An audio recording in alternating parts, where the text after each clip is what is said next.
You know what time it is. Welcome to Great Table Talk. Childhood friends coming together to make a difference in our everyday community.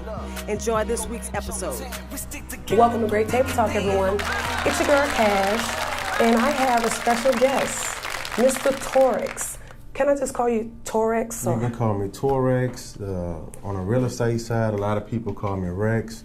So, I mean, I've hashtag Rex Homes. I like deviated that. Rex Homes. Mm-hmm. So, all right, Rex Homes, remember that. Okay, so we wanted to have this podcast for some time now. Okay. Because you have a lot of people that are interested in buying homes. Right. But let's just get back to the core because I want to get to know a little bit about you. Okay. How did you get into real estate? Okay, me personally, when I got into real estate, of course, when you leave to go to college, you really don't understand which direction you want to get into. Mm-hmm. But I always grew up around my uncles, fixing stuff, rigging things around the house and stuff. Right. And that was always attractive to me, but I really didn't understand, self-engineering. And so when I went to college in computer science, the rental house that I stayed at, me and a landlord always talked about things around real estate, but never came to that term. And then from there, moving on to Lowe's, I worked at Lowe's, so I understood everything about the building material. Maintaining. So then I had a realtor to come through and actually talk about it. And that was so attractive to me because I understood everything that she was saying. And so from there, after Katrina, I went on ahead and took the test, and here I am. Okay. So to become a real estate agent, would you say there's a test that you have to take? Yeah. So there's a test. There's a state and a national test that you have to take that's recommended, where you have to take. It's a requirement. And then after you've passed that test, you have to understand the whole real estate organic of things, because it really doesn't teach you how to be a realtor when you go to school. You basically learning about the laws, the state and national laws. Right. And then after that, you really don't even use it. But at least you're really knowledgeable about the laws and stuff, but you don't use it or apply it. Okay. Well, I guess I can jump right into it and ask you, what is it that you specialize in? Well, I used to specialize in first-time home buyers. I've done that for a long time.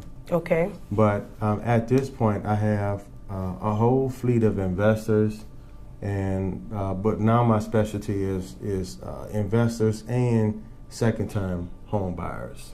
Okay, what's the difference between a first-time home buyer versus, despite the obvious, first time versus second time. Right. What's the difference between a first time home buyer and a second time home buyer? Because it's all about buying a home. Right. Well, first time home buyers really they know that they want a house, but they really don't know what kind of floor plan, or they don't really know what kind of subdivision they want to be in. They don't know what kind of amenities, like even a sidewalk. They don't know if they want a sidewalk. They don't know if they want be in a community with a bunch of people. So it's like you have to coach them on everything from A to Z. And this is from a first-time home buyer. From a first-time home buyer, you have to help them with, some need help with credit, and you have to stick with them for a while, in which I really don't have a problem with that because I'm very customer oriented. But moving on to the second-time home buyers, they kind of understand the logistics of things or what side of town they want to be on, and that can cut down a lot of time. It can cut down on a lot of time, but it also speeds up the process. Yeah. Right. So I always have a mixture of some, but some the second home buyers they may know if they want a luxury home. Yeah, you're right. I guess I would be considered a second or third time home buyer. The first time I just wanted to get out of my parents' house, so I think I just bought the first thing I was approved for. Right. Which is a rental property for me now, but hindsight, I think if I was a little bit wiser, I wouldn't have purchased that home. Yeah. It of course did its work for me. I can't say that it didn't provide for me, but hey, hindsight, I probably would have got something else. What makes a good realtor? Because a lot of us want to know, like sometimes, we want to support of course, who we know. Right. A lot of times we want to support those people that we know who use a specific realtor. And I think sometimes that could be a good thing, but I personally have experienced in the past is not necessarily a good thing by just what you said. Because if you have specialized in first-time home buyers as well as second-time home buyers, you may have a realtor who just specializes in commercial properties. Right. And just because my homegirl used him doesn't mean that he would do the best for me, considering that that is his or her thing. Right, right. So, in your opinion, what in makes my a good opinion, realtor? what makes a great realtor is, I mean, they have to have customer service. That's super important. Because you're going to have to answer a lot of questions. Yeah. Because like with me, sometimes they may ask me a certain question, but I have all these things going on in my head as far as what answer can I deliver to them. So I have to understand the person to be able to explain the answer correctly, because I don't want to overshoot it. Okay. The next thing is to make a great realtor is they have to be really knowledgeable and willing to research certain areas that you may not understand or know. Say for example, I might have a buyer that wants to buy a house out here in his parish, but they want me, so that means I have to go ahead on and get online and do my research, find out what subdivisions coming up and things of that nature. So because there's a lot of people that get into this business and they really don't understand. They see that realtors are real flexible during the day, but they don't really know what's happening behind the scenes. Right. And I can tell you one thing, since you said that, this is probably why I wouldn't do well as a realtor.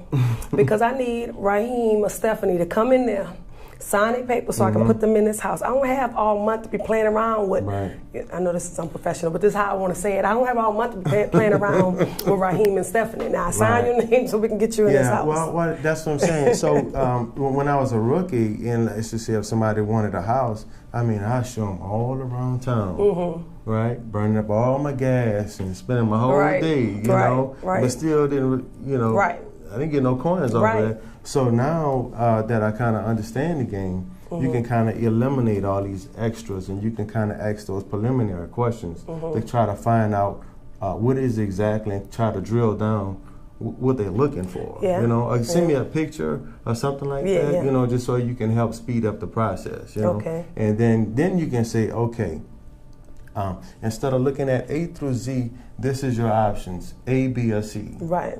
So can you get somebody with a 530 credit score house? This is so random. This was not on the questions list. This is so random. Okay. The answer is yes, depending on the lender, if they have that program. Right. But you pay a premium price on an interest rate. Let me translate that for y'all. He said you pay a premium price on the interest. What he mean is you'll be paying a high interest rate. Right. So somebody that has a 640 or pay, let's just say, a $70,000 house. Okay, if you have a 640, your note and your insurance might be maybe $550 a month. But if you have that $550, that same house, you gonna pay maybe $1,300 a month. Got it. That's just the principal and the interest. Yeah. Okay. It brings me to my next question. Do realtors have connections with certain banks and lenders? What do you mean by connections? Meaning, do you all have if I come to you and I say, okay, I have a 550 credit score, but I want this type of house. Do you have a lender at the top of your head who you're going to market me to first? Right. So it's important for realtors to know who their partners are and who can do what.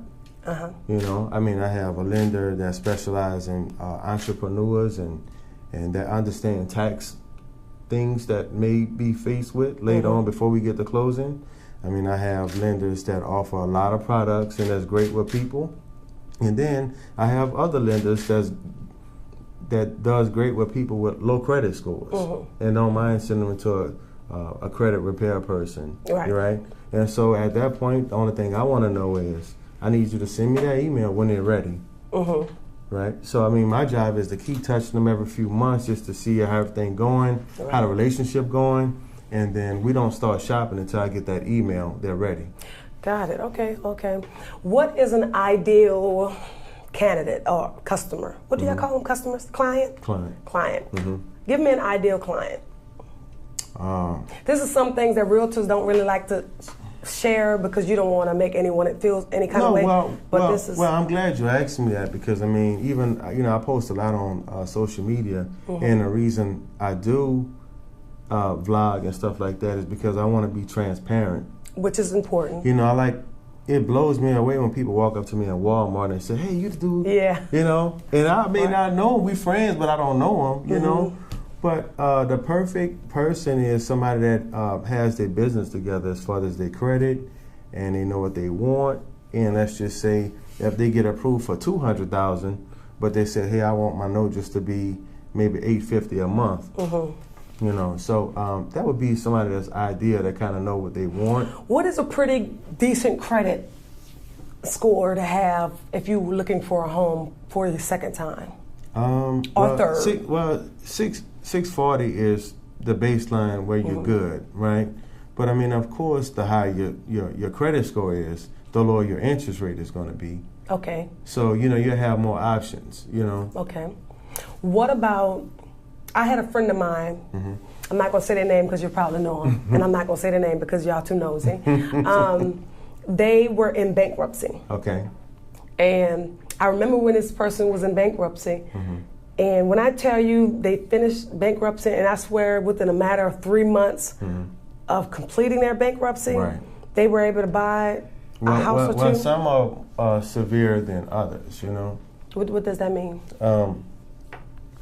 Somebody may have a bankruptcy because they just have too many bills and too many bill collectors, and they don't know how to fight them off, right? And so what happens is when you go to a bankruptcy attorney, they kind of set the stuff up to whereas you basically have to just deal with only cash and eliminate all these accounts and stuff like that. So for me, I haven't had anyone to go through it that fast, 3 months, but I've had people to be able to purchase in a year. Okay. Because they had an extended amount of medical bills and they fell off because of a job, the car got repoed and things of that nature. I'm talking about completing bankruptcy, be it dismissed or discharged. And I didn't even ask the person. Normally you have to wait a year after you're discharged. Okay. What about dismissed? I just found out the difference between the two recently. Okay, I don't know. I knew that there was a difference just recently, like probably 2 months ago. I was trying to flex my muscles off my knowledge. I'm gonna find out though. I know. And don't ask me to explain it. That'd be too much for me. I have no idea. I tell them I don't know, but I'm gonna find out because I'm pretty sure that question will come around later. That's why I was talking about this friend that bought the house. I mean, beautiful home. I was like, so I'm assuming that they were finished with bankruptcy. I knew that they were in bankruptcy, but I'm not quite sure if they were. I would say that there's discharge, but they could have been dismissed. Because I remember them talking about being dismissed. I don't know what the difference is, but that's why I was going to throw that out. Right. So don't ask me. Yeah. So I know it's real sensitive after you go through a bankruptcy as far as who's going to give you that olive branch to give you a loan. Right. So I mean, as far as if you have those discharge, that paperwork, and then your credit score is good, I guess any bank might go ahead on and give you that loan. Right. Here's a question that I have that wasn't on your list. Okay.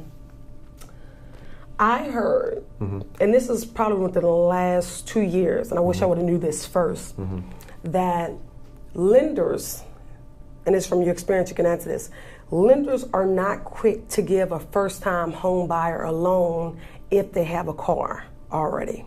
It depends how long they have the car. Okay. Yeah. Okay. So I think that if they had a car and it's been like 6 months or more, they'd be willing, and then they go look at your payment history. Right. Because a lot of first-time home buyers really don't have a whole lot of credit because they're still trying to understand it. Right. And I mean, if you as a person like myself, I'm being transparent. you go on campus, you have the credit card people Okay, when filling out the application. You was like, and let me fill out stuff. this application. Just for I a can get this free gift. Yeah. Just for a T-shirt, I can get this free gift. Cool. Yeah, And you was signing it. and I blew that $1,200 in, and then I didn't have no job, and I'm like, the bill came in, I'm like, yeah. I had this very same talk with my daughter, my oldest daughter that's on campus now. She's a junior. And I'm like, listen, I don't care. I don't think they're on campus now like they used to be with us. But I was like, don't get any credit cards. You understand me? If they're on campus off you, don't apply. Don't do it. Do not do it. So she's been really good about that because I stay on her. Because I've learned, unfortunately, the hard way how to get out of a debt. And I'm still climbing out because, Sally Mae. Sally Mae is she still right. looks for Everybody you. coattail. She looks for Navient, you. no. That's true. And they had that big class action lawsuit that I was trying to get on. Okay. We passed before that time. But I wish I would have gotten on that darn class action lawsuit. Right. But pause for a second. Let me see what it looked like. Oh, we good. We got like 6 minutes. Okay. What other questions I had? I'm going to chop this out, by the way. I think you already answered this. Let me walk outside. I think you already answered this. Walk us through the home buying process, especially for first-time home buyers. I think you kind of addressed that. Well, what also I want to bring up to your attention is, home buyers, first-time home buyers need to understand that, whenever you put in that purchase agreement, you're able to buy, so after there's a meeting of the mind as far as the price that you settle on and the closing costs that the seller may or may not pay. But after everything comes to terms, then that's when the inspection period comes. Okay. So that inspection period... Inspection period is when the bank sends out someone... No, the inspection period is when your realtor that you trust has one of the best home inspectors that they trust that's going to find and look at everything. Just like you go to the doctor to get a physical, well, that home inspector is going to come to the house and give it a physical. Got it. They're going to look at the plumbing, they're going to look at the pressure that's coming from the pipes and things of that nature. That's not their job to be a plumber, but let's just say if it's slow on one side of the house, they just go take pictures and note it. Right? They're going to look at the roof, they're going to look at the structure, if there's any kind of foundation issues. They're not going to say, hey, I recommend you do this. They'll say, I think that you need to get a structural engineer over here just to see what's going on. Right. But here's what I found. Okay. So in between that period, which can be 10 or 15 or 20 days, like I said, you have to come to terms on a contract. Then your realtor have to get any other estimators, professional people to look at that and give them a price. Right? And you're going to deduct that from the asking price? Well, that may happen. I've had that happen before. But then again, if a seller is selling a house as is, that means I'm not giving anything. Got it. That means, it is what it is, Either you like it or you don't. You kind of find out the severity of a house doing that home inspection. So it kind of make that whole period the most sensitive part of a contract, to whereas if that buyer say, you know what, that's too much, just cancel it. Right. That buyer can find anything on that home inspection that they may seek that is too much for them or they don't want to deal with. Or it can be as simple as they can go in front of the house and smell, they don't like a bad smell in front of the house, and call their realtor and say, hey, cancel this contract. Yeah. It's just that easy, Okay. And they get their deposit money back, Okay. Yeah. So typically, for anyone who's interested in purchasing real estate, I contact you first, or I can find a home that I like and then contact you and tell you, look into this home for me. What's the best process? What's the best way to go about it? The best way is to contact your realtor and just to say, hey, I'm able to buy a house and this is what I'm kind of looking for. But I did see this house over here that I like. So that's when that realtor say, okay, let me send you an email on the details for that house that you see. But of course, when you're a first-time home buyer, you see these houses, but you don't really know how it looks on the inside. You don't know the flow of it, right? So you can, even if it's empty, you can look through the Right. windows, but you still don't know what's on the inside. You can always see the bones and exterior, yeah. Mhm. right? So then that's when that realtor say, I'm gonna send you some pictures, and if you're ready, you're approved, we can go look at it to see if you like it. Do you prefer for your clients to be pre-approved first before they contact you, or? With me, no, I would say let me just go ahead on and have a conversation and just see where they're at, because it's always a match. When you're a realtor, like I'm a match for you. We ebb and flow. We work together.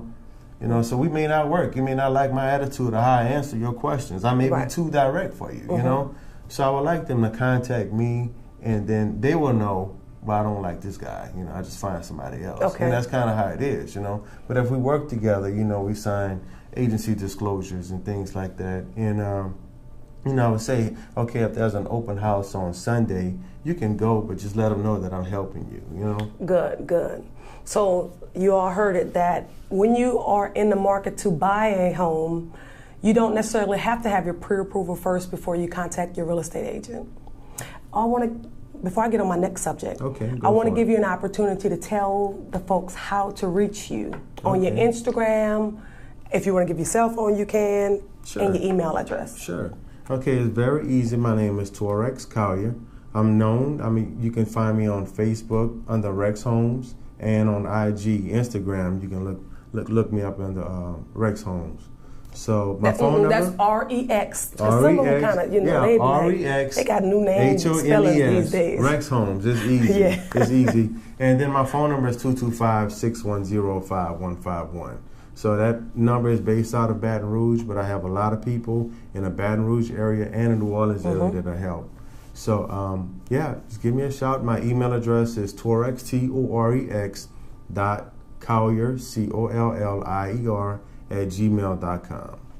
And that's Facebook and Instagram, Rex Homes, REX Homes. Now, if y'all don't know how to spell homes, I blame your mama, not the school. Yeah, reach out to me on my fan page. I give a lot of exclusive interviews with different lenders and home inspectors, and I give out a lot of information as far as what's next after you buy your first house. Okay, what do I do next, Because, you just don't know if you have to put paper blinds up or if you have to go to Lowe's and buy some blinds, Right. So I give a lot of what's next tips. So reach out to me. You can DM me, you can send me an email or give me a call, and I'd be willing to get those answers out to you. Here's my question to you. Foreclosures. Okay. We've heard, of course, it's terrible when anyone loses their home. Right. So I'm not. But it can also be a gain. It could also be a gain. I don't want to be insensitive. However, what is your experience with foreclosed properties? Well, if I call you and I say I want to foreclose properties, can you give me a listing area? Right. So when we talk about foreclosed properties, what they basically mean, what you're asking me for is, I want a nice house at a discounted rate.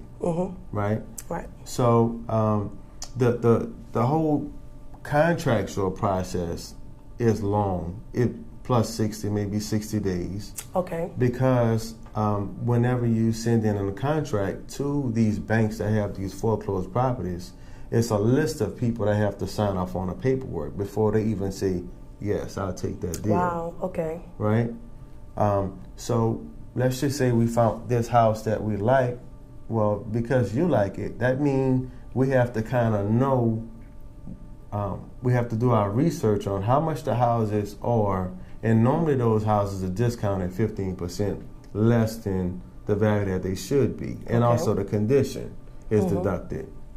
But we have to kind of know our bottom dollar or our highest number that we can pay for that house, because just like you like it, it's going to be probably 20 more people that like that same house. So after you do your research and I say, okay, everything checks out, I want it. Still want it. What we do, we do it like we purchasing a home. Right. So put you in see, a you bid. we'll go ahead on and put in a bid, and most of these websites that have these foreclosed properties that's featured in MLS, you have to go to their site, their internal site, and submit your purchase agreement. Okay. Okay. And then they'll let you know via email if they accepted it or not. When they send that realtor that email that they have accepted it, then they'll let that listing agent know we have a contract. Okay. Right? So that listing agent may not even know who it is was accepted, but that's just how it works. You know. Can you have in 4 bids at one time on a foreclosed property? 4? I don't know. I'll just say like if 20 people are interested. Well, you can say 3. And here's how. So you as a personal, you want to get that house, right? Because you have a loan. But let's just say if you have an LLC, right? So if you have an LLC that can get it for cash, then you can submit that, right? Okay. And let's just say if you have another LLC, you know, so you can come in for different directions. You know, a lot of people don't know that, but you can. I had no idea. Right. So. And then also on the foreclosed properties, normally the first 15 days, they kind of want a home buyer to purchase this property. Right. Got it. But after the 15 days, that's when they kind of open up the windows for businesses or investors to buy. But at the same time, I mean, it can be a pretty dope house that investors see. So what do? Instead of putting it in the LLC, they'll get it in their personal name. Got it. You know? So then it bears down to that listing agent. What that bank want them to do is sometimes go to the assessor's office to see if this person that was accepted for this contract already have a pre-existing home. Some of them do it, some of them don't. Got it. Ooh, that was a lot. There's a lot. Yeah, that's who knew? I just thought like I want that one, and get it for me, man. yeah. And then you may get the house, and let's just say if you like it, but let's just say when we get it, let's just say if the cabinets are gone, the toilet's gone. So the owners who let that house go under foreclosure, they probably put some custom cabinets, a custom toilet. I take myself. I'm gonna be honest with y'all. Maybe y'all don't know this about me, but I'm telling you, you pick it. Everything, doorknobs, and getting all my stuff. Right. Yeah. You come get that's fine, but you're not taking the cabinets. I want them. Yeah, but some people take that stuff, it's all empty. So, people look at it, the first time home buyer, they want that foreclosed house, but all the stuff gone. So what do you do? Right, you have to get a certain loan to get all this stuff done. Right. Okay. And it'd be financed in. All right. Well, Rex Homes, Torex, thank you so much for your time. I do appreciate you. You're welcome. Again, Facebook and Instagram, Rex Homes. And your number? All you have to do is hashtag. Hashtag, folks. Use it. And what's your number again? 225-610-5151. There you go. And we out. Bye. Bye.